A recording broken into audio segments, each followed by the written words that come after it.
International Islamic Research Center.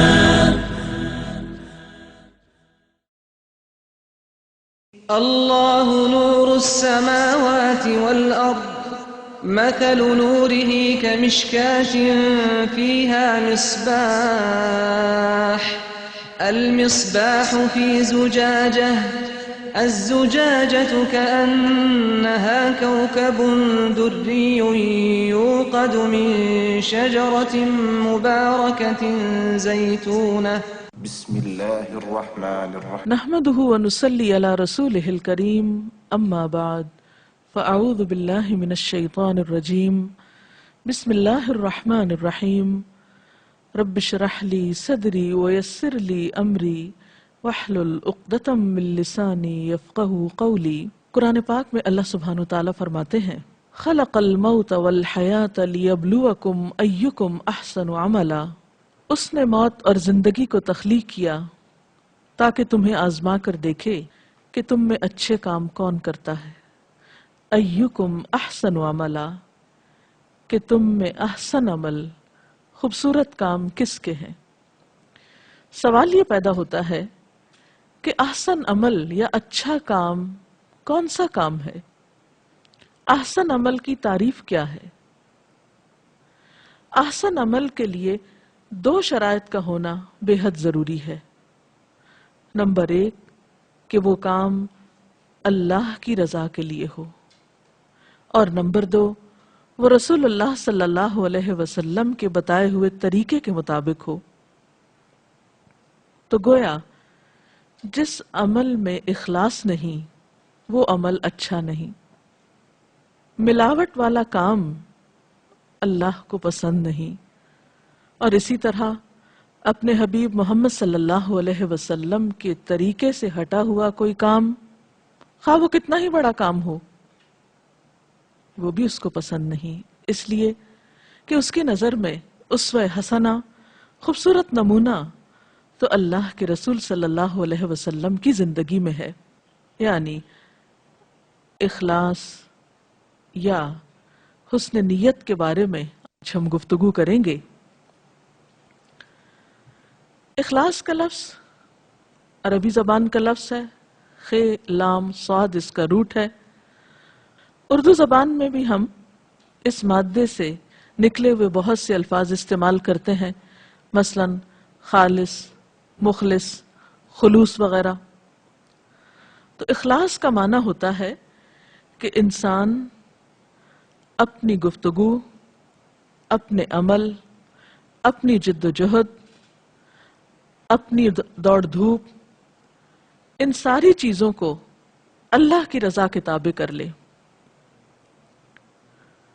وہ اپنے جسم سے، اپنے مال سے، اپنی صلاحیتوں سے جو بھی کام لے، اس میں سب سے پہلے یہ دیکھے کہ کیا یہ کام میرے خالق، میرے محسن کو راضی کرے گا، خوش کرے گا یا ناراض کرے گا۔ یہ سوچنا کیوں ضروری ہے؟ یہ اس لیے ضروری ہے کہ جس نے ہمیں یہ سب کچھ دے رکھا ہے، اگر ہم اس کی خوشی کو مد نظر نہیں رکھتے تو ہم نہایت ناشکرے پن کا ثبوت دیتے ہیں، اس نعمت کا صحیح حق ہی ادا نہیں کرتے۔ لہذا اپنے ہر کام میں اپنے خالق اور مالک کی مرضی کو مد نظر رکھنا بے حد ضروری ہے۔ قرآن پاک میں اللہ سبحانہ تعالیٰ نے ہمیں اس کا حکم بھی دیا ہے۔ ارشاد باری تعالیٰ ہے قل ان صلاتي ونسكي ومحياي ومماتي لله رب العالمین لا شریک لہ وبذلک امرت وانا اول المسلمین۔ آپ کہہ دیجئے کہ بے شک میری نماز، میری قربانی، میرا جینا اور میرا مرنا اللہ رب العالمین کے لیے ہے، اس کا کوئی شریک نہیں۔ اسی بات کا مجھے حکم دیا گیا اور میں سب سے پہلا فرما بردار ہوں، مسلمان ہوں، تابعدار ہوں، اپنے آپ کو اللہ کے حوالے کرنے والا ہوں، یعنی اللہ کی رضا پر راضی ہونے والا ہوں۔ تو گویا خواہ ہماری جسمانی عبادات ہوں جیسے نماز، یا مالی عبادات ہوں جیسے قربانی، یا ہماری زندگی ہو، جینے کے سامان ہو، محیایا، یا موت کے سامان ہو، مماتی، یہ سب کچھ اللہ کی مرضی کے مطابق ہونا چاہیے۔ اسی طرح قرآن پاک کی ایک اور آیت میں اللہ سبحانہ وتعالیٰ فرماتے ہیں وَمَا أُمِرُوا إِلَّا لِيَعْبُدُوا اللَّهَ مُخْلِصِينَ لَهُ الدِّينَ، اور انہیں اسی بات کا حکم دیا گیا ہے کہ وہ اپنے دین کو اللہ کے لیے خالص کرتے ہوئے اس کی عبادت کریں۔ گویا صرف نماز نہیں، تمام عبادات اللہ کی خوشنودی کی خاطر ہونی چاہیے، نہ کہ لوگوں کو دکھانے کی خاطر۔ ایک شخص رسول اللہ صلی اللہ علیہ وسلم کے پاس آتا ہے اور پوچھتا ہے، اے اللہ کے رسول صلی اللہ علیہ وسلم، میں ایک اچھا کام کرتا ہوں اور میں اللہ کی رضا بھی چاہتا ہوں، اور میں یہ بھی چاہتا ہوں کہ لوگ میرے کام کو دیکھیں، یعنی لوگوں کی رضا بھی چاہتا ہوں یا لوگوں کی پسند کو بھی مد نظر رکھتا ہوں، تو میرا یہ کام کیسا کام ہے؟ تو آپ خاموش رہے حتیٰ کہ وحی نازل ہوئی فَمَنْ كَانَ يَرْجُو لِقَاءَ رَبِّهِ فَلْيَعْمَلْ عَمَلًا صَالِحًا وَلَا يُشْرِكْ بِعِبَادَةِ رَبِّهِ أَحَدًا، کہ جو شخص اپنے رب کی ملاقات کا امیدوار ہے اسے چاہیے کہ وہ نیک کام کرے اور اپنے رب کی عبادت میں کسی کو بھی شریک نہ کرے، یعنی جو کام اللہ کے لیے کر رہا ہے اس میں پھر انسانوں کی رضا یا انسانوں کی خوشنودی یا انسانوں کا دکھاوا شامل نہ ہو، اور کوئی عمل اس وقت تک نیک عمل کہلا نہیں سکتا جب تک کہ اس کے لیے اس شرط کو پورا نہ کیا جائے۔ نبی صلی اللہ علیہ وسلم نے فرمایا انما الاعمال بالنیات، اعمال کا دار و مدار نیتوں پر ہے، اگر نیت درست نہیں تو عمل بھی درست نہیں، اور اگر نیت اچھی ہے، سوچ اچھی ہے، اللہ کی رضا مطلوب و مقصود ہے، تو اس عمل کی خواہ وہ چھوٹا سا عمل ہی کیوں نہ ہو، اس کی قدر و قیمت کئی درجے بڑھ جاتی ہے۔ اسی لیے نبی صلی اللہ علیہ وسلم نے نیت کو خالص کرنے والوں کے لیے خوشخبری سنائی ہے کہ طوبیٰ للمخلصین، خوشخبری ہے ان لوگوں کے لیے جو اپنا کام محض اللہ کی رضا کے لیے خالص کرتے ہوئے کرتے ہیں۔ اس کے برعکس اگر کوئی شخص بدنیت ہوتا ہے، بظاہر نیکی کا بہت بڑا کام کر رہا ہے لیکن مقصود اس کا دنیا کی شہرت کمانا ہے یا لوگوں کو خوش کرنا ہے یا لوگوں میں شہرت پانا ہے، تو ایسا عمل اللہ تعالیٰ کے ہاں قابل قبول نہیں۔ اسی لیے ہم دیکھتے ہیں کہ نبی صلی اللہ علیہ وسلم نے ایسے کاموں کو ناپسندیدہ قرار دیا، اور قرآن پاک میں ایسے کاموں کو منافقین کے کام بتائے گئے۔ ایسا کرنا دراصل ریاکاری کہلاتا ہے، یعنی بظاہر ایک نیک کام کرنا، لوگوں کو یہ بتانا کہ یہ کام اللہ کی خاطر ہے حالانکہ وہ اللہ کے لیے نہ ہو، لوگوں کو دکھانے کے لیے ہو، تو ایسے کام کو ریاکاری والا کام کہیں گے، دکھاوے کا کام کہیں گے، اور یہ صفت مومنین کی نہیں ہوا کرتی، منافقین کی ہوتی ہے۔ ایسا کرنے والا دراصل دوسروں کو دھوکہ دے رہا ہوتا ہے، اور کوئی بھی شخص اللہ تعالیٰ کو دھوکہ نہیں دے سکتا۔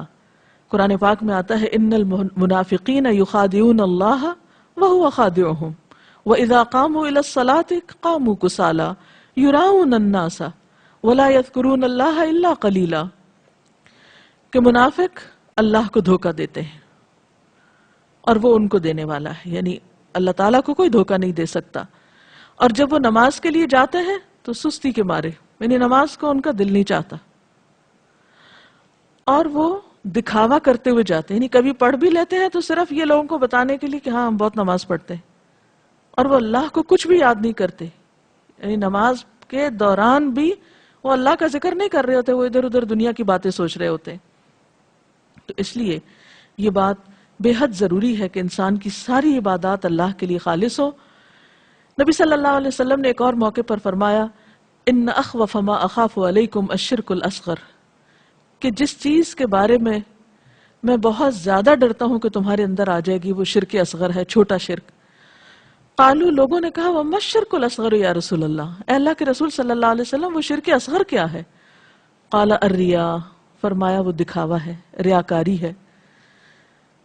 قیامت کے دن اللہ تعالیٰ جب لوگوں کو ان کے اعمال کی جزا دے گا تو ریاکاروں کو کیا فرمائے گا کہ جن کی خاطر تم نے یہ کام کیے تھے یا جن کو دکھانے کے لیے سب کچھ کیا تھا، یہ تم انہی کے پاس لے جاؤ اور ان سے ان اعمال کا بدلہ پاؤ، کیونکہ میرے پاس تمہارے لیے ان اعمال کی کوئی جزا نہیں، کیونکہ یہ کام تم نے میرے لیے کیے ہی نہیں ہے۔ تو یہ بات انتہائی ضروری ہے کہ انسان جب بھی کوئی کام کرے اللہ کی رضا کے لیے کرے۔ بعض اوقات ایسا ہوتا ہے کہ انسان ایک اچھا کام کرتا ہے، اللہ کی خاطر کرتا ہے، چھپا کے کرتا ہے، لیکن پھر بھی لوگوں کو پتہ چل جاتا ہے اور لوگ تعریف کرنے لگتے ہیں۔ اس پر ایک شخص کو بہت پریشانی ہوئی اور اس نے آ کر اللہ کے رسول صلی اللہ علیہ وسلم سے پوچھا کہ یا رسول اللہ صلی اللہ علیہ وسلم، ایک شخص اچھا کام کرتا ہے اور اس کو چھپاتا بھی ہے، لیکن جب وہ لوگوں کو پتہ چل جاتا ہے اور لوگ تعریف کرنے لگتے ہیں تو دل خوش بھی ہو جاتا ہے، تو کیا ایسے شخص کا عمل برباد ہو جائے گا؟ تو آپ صلی اللہ علیہ وسلم نے فرمایا کہ نہیں، لہو اجران، ایسے شخص کو دگنا اجر ملے گا، اجر السر، اس کام کو چھپا کے کرنے کا اجر، و اجر العلانیہ، اور اس کے ظاہر ہو جانے کا اجر۔ یعنی اس نے چھپا کر کیا، لیکن جب وہ لوگوں کو پتہ چل گیا تو لوگوں نے بھی اس کو دیکھ کر اچھے کام کر لیے، وہ ظاہر ہو گیا تو اس کو اس بات کا بھی اجر مل گیا۔ اسی طرح ایک اور شخص کو بھی ایسی ہی پریشانی ہوئی، اس نے بھی پوچھا کہ اگر انسان کوئی اچھا کام کرتا ہے، اللہ کے لیے کرتا ہے، لیکن وہ لوگوں کو پتہ چل جاتا ہے اور لوگ اس کی تعریف کرنے لگتے ہیں، تو آپ نے فرمایا تلک عاجل بشر المؤمن، یہ مومن کو جلد ملنے والی خوشخبری ہے۔ یعنی اخلاص بھرے عمل کا صلہ اللہ تعالیٰ آخرت کے علاوہ دنیا میں بھی دے دیتا ہے۔ کہا جاتا ہے کہ ایک دفعہ حضرت عمر بن عبدالعزیز، جن کی نیکی، تقوی، پارسائی، علم، ہر چیز جانی اور پہچانی ہوئی ہے، کہیں جا رہے تھے تو لوگ ان کو دیکھنے کے لیے، ان سے ملنے کے لیے آگے بڑھے۔ ایک شخص جو سارا نظارہ دیکھ رہا تھا وہ دیکھ کر کہنے لگا یوں لگتا ہے کہ اللہ تعالیٰ کو حضرت عمر سے بہت محبت ہے، کیونکہ حدیث میں آتا ہے کہ جس شخص سے اللہ تعالیٰ محبت کرتا ہے پھر اس کی اچھی تعریف کو دنیا میں اتار دیتا ہے۔ اس سے یہ پتہ چلتا ہے کہ انسان جب اللہ کے لیے خالص ہوتا ہے تو ایسا نہیں کہ اللہ تعالیٰ اس شخص کو دنیا میں رسوا کر دے یا دنیا میں اس کی نیکی اور خیر اور بھلائی جو ہے اس سے دوسروں کو فائدہ نہ پہنچے، وہ پھر اللہ کے ذمے ہو جاتا ہے۔ اللہ تعالیٰ اس کو دنیا میں بھی نیک نامی عطا کرتا ہے۔ اس کا مطلب نہیں کہ انسان نیک نامی کے لیے کام کرنا شروع کر دے، کام اللہ کے لیے کرے، لیکن اللہ تعالیٰ خود اپنی رحمت سے اس شخص کو نیک نامی عطا کر دیتے ہیں۔ اور یہ بات ہے کہ ہم میں سے ہر شخص اس بات کے لیے پریشان رہتا ہے کہ کہیں اس کا عمل ضائع نہ ہو جائے، اور بعض اوقات ہم جتنی بھی کوشش کرتے ہیں کہیں نہ کہیں کمی بیشی ہو جاتی ہے، تو اس پر آپ صلی اللہ علیہ وسلم نے ایک دعا سکھائی ہے۔ حضرت ابو موسیٰ اشعری کہتے ہیں کہ ایک روز آپ صلی اللہ علیہ وسلم نے ہمیں خطبہ دیا اور فرمایا یا ایھا الناس، اے لوگو، اتقوا ھذا الشرک، اس شرک سے بچو، یعنی ریاکاری کے شرک سے، فإنہ اخفی من دبیب النمل، کیونکہ یہ چونٹی کی چال سے بھی زیادہ چھپ کے داخل ہو جاتا ہے۔ یعنی جس طرح چونٹی چلتی ہے تو پتہ ہی نہیں چلتا آپ کے کپڑوں پہ چل رہی ہو، بازو کے جسم پہ پتہ ہی نہیں چلتا، تو اسی طرح بعض اوقات انسان کی نیت خراب ہونے لگتی، پھسلنے لگتی، انسان کو سمجھ ہی نہیں آتی کہ کیا ہوا۔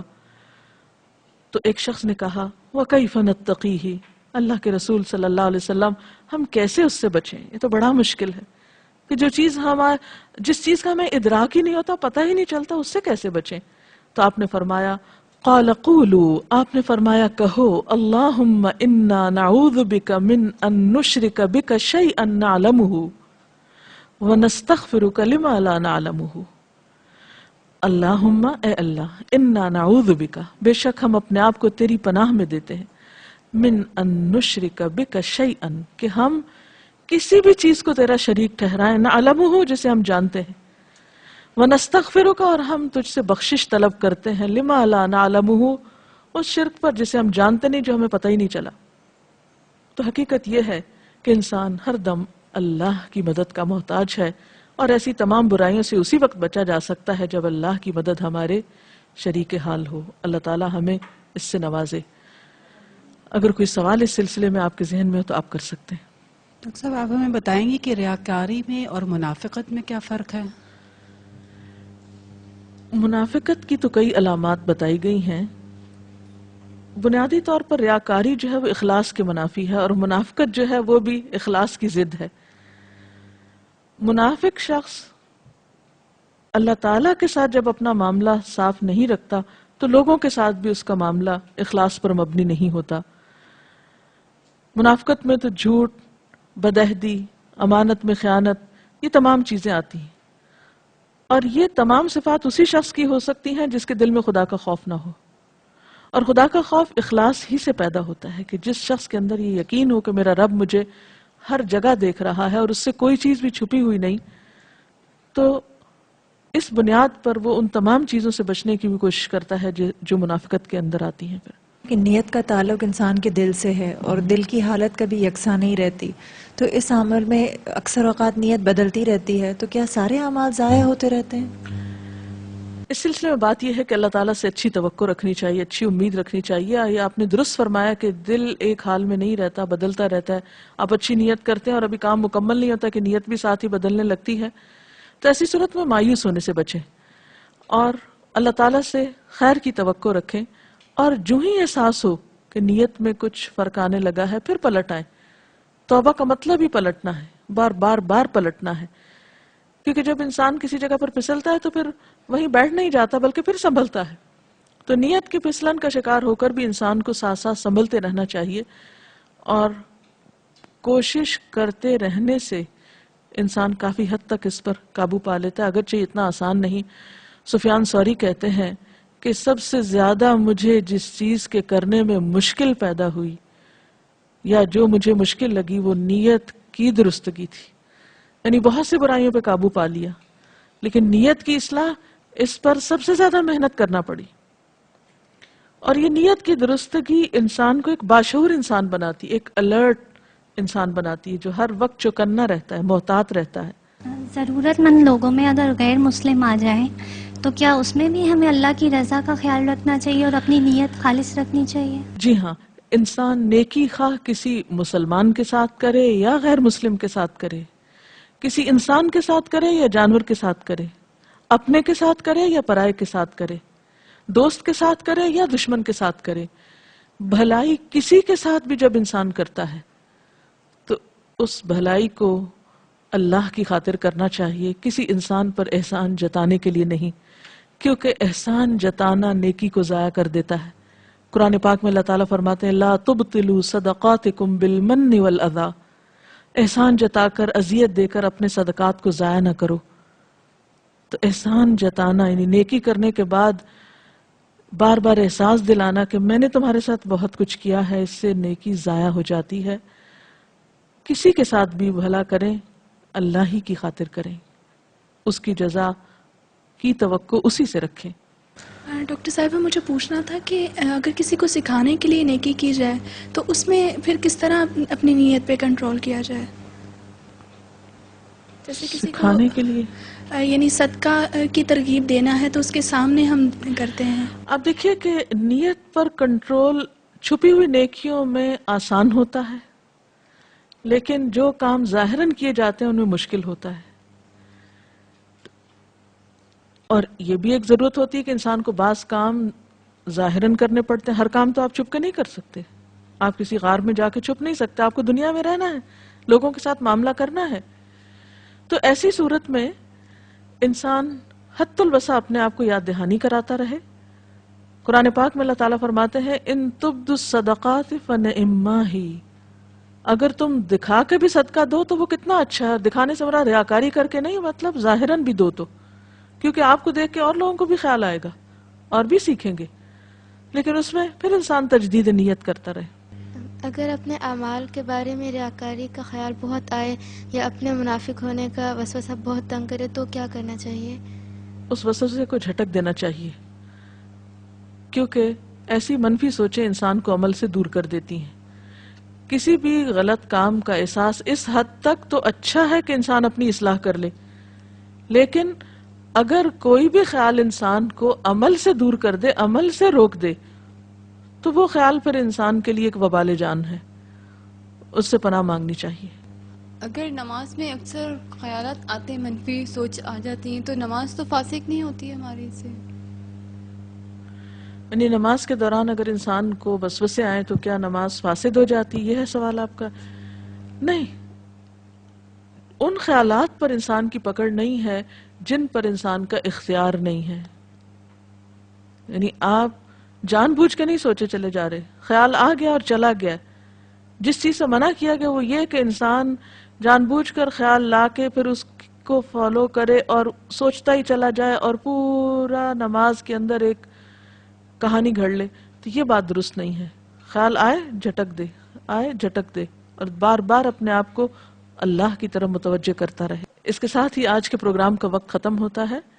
وآخر دعوانا ان الحمدللہ رب العالمین، والسلام علیکم ورحمۃ اللہ وبرکاتہ. تبلیغ دین حق کی ہے صبح و شام کرنا، اللہ اور نبی کے فرمان عام کرنا، انسانیت کی خدمت، انسانیت سے الفت ہم فرض جانتے ہیں، یہ سارے کام کرنا.